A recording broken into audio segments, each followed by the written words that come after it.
Esse é uma cápsula e nós vamos falar agora da constatação que começa a aparecer em alguns jornais, né? O Revista Oeste aqui abre direto aqui, né? Que o STF é um tribunal de exceção. E é mesmo. O tribunal de exceção é um tribunal que não segue leis, que segue a vontade do juiz, né? E realmente é o que a gente está vendo acontecer. O que está se seguindo é a vontade política do Alexandre de Moraes e nada além disso. O pessoal do Estadão é um pouco mais cuidadoso. Fala aqui, ó, o STF também será julgado. O STF não pode cortar caminho, não pode desfazer as leis, não pode passar por cima das leis do julgamento do Bolsonaro. O problema dessa visão aqui do Estadão é que eles já fizeram isso. E achar que a fase processual é totalmente independente da fase inquisitiva, da fase do inquérito, né? É uma ilusão, né? As coisas estão ligadas, né? Por mais que a fase processual seja a fase mais importante de fato, onde a defesa tem todas as suas garantias processuais e coisa e tal, você achar que a fase inquisitorial não tem importância ou não importa, que o que importa é agora, é um erro enorme do ponto de vista jurídico. O tribunal já saiu da casinha, já se colocou como o, entre aspas, salvador da democracia. Aliás, o Estadão fala exatamente isso aqui. Não porque se trata de salvar a democracia, e cai naquilo que eu falo para vocês, meu amigo. Se você começa a torcer as leis para, entre aspas, salvar a democracia, você não está salvando a democracia. Você está sendo um ditador, meu amigo. É ditador. Todo salvador da democracia é, por definição, um ditador. A democracia começa com o império das leis sobre os homens. Se os homens começam a torcer as leis para, entre aspas, salvar a democracia, eles já estão num ambiente não democrático, já acabaram com essa democracia. Vamos entender essa coisa aqui, porque isso daqui é uma verdade muito importante. O STF também será julgado. E eu falei para vocês, o STF vai ser julgado pelo povo. E está perdendo esse julgamento feio. E isso vai ter consequências. Por mais que o pessoal do STF esteja muito tranquilo, não, a gente não é eleito, não tem problema, o povo não vai fazer nada com a gente. Eles estão se iludindo, porque o povo vota em deputados e presidentes, e o povo vota em senadores também. E o povo, vendo a injustiça do STF, vai querer pessoas para consertar este problema. E esse dia vai chegar em que vamos ter um STF da direita, e esse pessoal todo que está aplaudindo aqui, não, porque tem que salvar a democracia mesmo, Xandão. Bate no Bolsonaro, Xandão, bate mais. Esse pessoal todo que está aplaudindo isso vai chorar quando tiver um STF da direita com os mesmos poderes.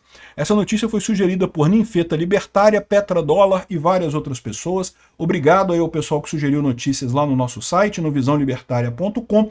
E obrigado a você que está assistindo o nosso vídeo. Se você gosta do nosso conteúdo, por favor, deixe o seu like, se inscreva aqui no canal, né? Pois bem, a Revista Oeste traz aqui um título que não deixa dúvida e que eu compartilho plenamente. Já falei para vocês, o que está havendo é um tribunal de exceção, é um julgamento show. Julgamento show é aquele julgamento que não tem por objetivo seguir a justiça, perseguir a justiça ou fazer a justiça.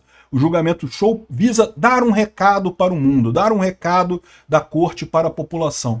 Isso é sempre um erro. A justiça não foi feita para dar recados políticos. A justiça foi feita para fazer justiça. Política é outra coisa totalmente diferente. No momento que você bota um julgamento show, que você bota o judiciário como um elemento para ajudar para fazer política, e no caso está muito claro, o que eles querem é que a população deixe de gostar de Bolsonaro. Eles não gostam do Bolsonaro, até aí tudo bem, é direito deles não gostar do Bolsonaro, mas eles querem que a população não goste do Bolsonaro. Então estão fazendo esse julgamento show para tentar convencer o brasileiro a não gostar do Bolsonaro. Estão falhando flagrosamente, estão falhando absolutamente, estão falhando de forma catastrófica nessa tentativa deles. Mas eles vão seguir em frente, né? E aí o tribunal de exceção. O tribunal de exceção é aquele tribunal que não obedece às regras da Constituição. É o que a gente está vendo aqui, né? Aqui, ó, julgamento envolvendo o ex-presidente Jair Bolsonaro teve o desfecho esperado pelos seus adversários. Na verdade, esperado por todo mundo, tá? Ninguém imaginava que o STF não fosse aceitar a denúncia contra Bolsonaro. Como eu digo para você também, ninguém espera que o STF não vá condenar Bolsonaro. Por quê? Porque a essa altura eles precisam do golpe do Bolsonaro. Como é que eles justificam todos os absurdos que foram feitos lá atrás com perseguição ao Alan dos Santos, perseguição ao Oswaldo Eustáquio, botar um monte de gente na cadeia, cercar todo mundo e prender todo mundo lá no acampamento de Brasília, um monte de absurdos ditatoriais que foi feito. Como é que você justifica isso? Ah, você diz que tinha um golpe, não, que o pessoal estava fazendo. Eles precisam de um golpe. Eles sabem que o pessoal que estava na frente do quartel podia até querer golpe. Querer golpe, muita gente ali queria mesmo. O pessoal que atacou o 8 de janeiro, atacou Brasília no 8 de janeiro, muita gente ele queria golpe mesmo. A verdade é que eles não iam conseguir, não adianta, não é gente que faz o golpe, tem que ter gente, tem que ter forças armadas envolvidas nessa parada, senão não tem golpe, meu amigo. E aí, mas se você admitir que eram só manifestantes que estavam protestando contra o governo e coisa e tal, não funciona. Ele tem que dizer que tinha um golpe. Então agora eles têm que achar um golpe a qualquer custo. E tem que achar um líder para esse golpe. E aí o único líder disponível é o Bolsonaro. Que quem mais que eles vão botar como líder desse golpe, né? E aí qual que é o problema? O problema é que não tem nada que ligue Bolsonaro ao 8 de janeiro. Ao contrário, Bolsonaro, no final de novembro, passou o comando das Forças Armadas para o Lula. Como é que um cara que vai dar golpe passa o comando das Forças Armadas para o adversário político? Que tipo de golpe que ele estava querendo dar, que ele entregou o comando pro inimigo, né? Se você encarar dessa forma? E por que ele queria fazer um golpe? Por que ele faria uma manifestação no dia 8 de janeiro para dar golpe? Se ele quisesse dar golpe, ele teria dado golpe em novembro, né? Para que ele ia esperar 8 de janeiro para dar golpe?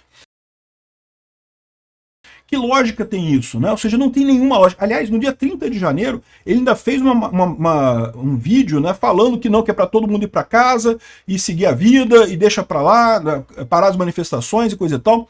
Ou seja, mostrando que se ele era líder de alguma coisa, ele era líder do pessoal que não queria confronto. Ah, tinha gente que insistia que queria golpe e coisa e tal. Tinha gente que insistia que queria golpe. Mas são pessoas que estavam só insatisfeitas com a situação das coisas. Não eram líderes políticos como o Bolsonaro. O pessoal quer responsabilizar o Bolsonaro a qualquer custo por isso daqui, né? Então, o que ele está falando aqui é que o que está escancarado nessa história é justamente que o STF passou por cima de um monte de regras, passou por cima de um monte de coisa do devido processo legal, para chegar nesse resultado de condenar Bolsonaro. E agora vão ter que condenar, porque justamente como é que eles justificam terem passado por cima desse monte de regra? A única justificativa que eles têm é, estávamos evitando um golpe. Curiosamente, é a mesma justificativa do golpe de 64, né? Estamos evitando o golpe comunista no Brasil, precisamos fazer esse negócio, precisamos botar o tanque na rua e coisa e tal, porque estamos evitando o golpe comunista de 64. Eu já falei para vocês, a história se repetindo, a Rede Globo ficou do lado errado em 64 e está do lado errado da mesma jeito agora. Daqui a uns tempos, a gente vai ter mais uma cartinha da Rede Globo pedindo desculpa por ter se colocado do lado errado, né, ter apoiado a ditadura e não sei o que lá. Questão de tempo no final das contas. Agora, o pessoal tá lembrando aqui, ó, que o STF também será julgado. E é verdade, e eu tenho falado isso nos vídeos. Esse é o grande problema que o STF não está percebendo. O pessoal do STF podem até ser juízes muito bons e coisa e tal, muito capacitados e coisa e tal, tem um amplo saber jurídico, né? O Alexandre de Moraes escreveu alguns livros, cara. Eu cheguei a estudar com o livro do Alexandre de Moraes na faculdade. A questão, aparentemente ele não leu o próprio livro, né? Porque só pode, mas enfim. Mas, mesmo você assumindo que essas pessoas são bons juristas, entendem do direito, parece que são políticos inexperientes. Começaram a brincar de política, de fazer política, temos que salvar a democracia do Brasil. A esquerda ficou chorando com eles, né? Temos que salvar a democracia do Brasil. E aí eles viram um brinquedinho, caramba, eu posso mexer com a política, olha só. Não, olha, o fim do marco temporal, vamos acabar com o marco temporal porque eu não gosto do marco temporal. Não, vamos soltar o Lula porque eu acho que tem que tirar o Bolsonaro de qualquer jeito. Não vamos fazer isso, vamos dar poder para estados e municípios definirem a pandemia, que não é o governo federal, como está na lei, tem que ser estados e municípios que tem que definir. Olha só, o pessoal começou a brincar de fazer política e gostou, porque perceberam o seguinte, não, a gente pode dar ordem aqui e não tem ninguém que possa impedir a gente de dar ordem. Olha que coisa, o STF já é o órgão máximo. Ah, eles acham que a gente está passando por cima da lei, vão recorrer a quem? Vão recorrer para quem? Só tem a gente. Pois é, só que eles não perceberam o problema disso. O problema é que isso pode ser pode ser verdade do ponto de vista jurídico, do ponto de vista político não é. Eles estão brincando numa arena que eles não estão acostumados. Sim, a política tem a rebarba. Sempre que você faz uma ação, você tem uma reação contrária. E pode ser que eles estavam visando esse negócio, estavam com a ideia errada de que o bolsonarismo era um movimento pequenininho, uma pedra no caminho que teve ali, um negocinho de nada, que vai acabar rapidinho. Aí você pode até entender esse movimento deles, né? A gente está usando força, coisa e tal, mas daqui a pouco o Bolsonaro está preso, ninguém mais vai falar sobre isso, e vai acabar o assunto, e ponto final, e deixa para lá. Só que eles estão errados nessa avaliação deles. Não, o Bolsonaro não é um fenômeno passageiro. O Bolsonaro representa uma ânsia de mudança da população brasileira, que vê o Estado brasileiro como um Estado grande demais, que suga recursos da sociedade e não resolve problema nenhum da sociedade. Há uma demanda política clara, anti-establishment. anti-Estado. E aí, quando eles começam a perseguir o Bolsonaro, o que eles estão dando para o Bolsonaro? Exatamente a credencial. Você é o anti-Estado. Estamos perseguindo, o Estado está perseguindo você injustamente. Você está marcando o Bolsonaro como o cara anti-establishment. Isso é favorecer a política dele. O STF vai ser julgado por isso. Por quê? Porque os eleitores daqui para frente vão votar em candidatos anti-STF, vão votar em candidatos para resolver o que eles veem como um problema. E mesmo que o Alexandre de Moraes tente fazer todas as jogadas para impedir isso, ameaçou prender o Kassab, né? Vai ameaçar prender todos os deputados da direita, já caçou um monte de deputado da direita, é ameaçar caçar mais deputados da direita. O que eles vão perceber é que não adianta, porque a população brasileira vai continuar insistindo nesse tipo de coisa. Não tem como eles gerenciarem ali os deputados da direita, porque quem está querendo é a população.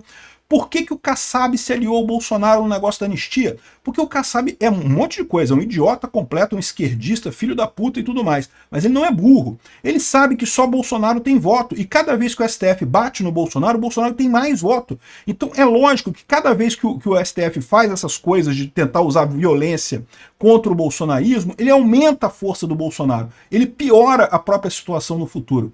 De novo, os ministros do STF são talvez julgadores muito experientes, mas são políticos amadores, políticos que não perceberam o jogo que eles estão jogando. Eles acham que estão jogando damas e o jogo é xadrez. Eles vão se ferrar lá na frente, né? O Estadão tem razão nesse fato. É lógico que o Estadão erra ao dizer que não, agora que é a fase importante. Porque, de fato, a fase processual é a fase em que você tem as garantias. Mas como esperar que você vai ter garantia de um processo justo se até aqui todas as decisões foram maculadas, todas as decisões foram torcidas, todas as decisões foram distorcidas para um lado, né? Evidentemente que não tem como isso ser um julgamento justo no final das contas. Então o grande erro deles é esse, achar que, não, na fase inquisitorial, na fase de inquérito policial, não tem problema, só na fase processual que tem que seguir direitinho a lei. É falso. Não, até porque na época da ditadura militar, a parte que era realmente deturpada pela justiça na época, pela polícia na época principalmente, era a fase inquisitorial. Eles usavam a fase inquisitorial exatamente para fazer a ditadura deles. É exatamente o que está acontecendo de novo aqui. Então é isso daí. Se prepara o STF, porque eles vão ser julgados pela história. E não vai terminar bem para eles, não.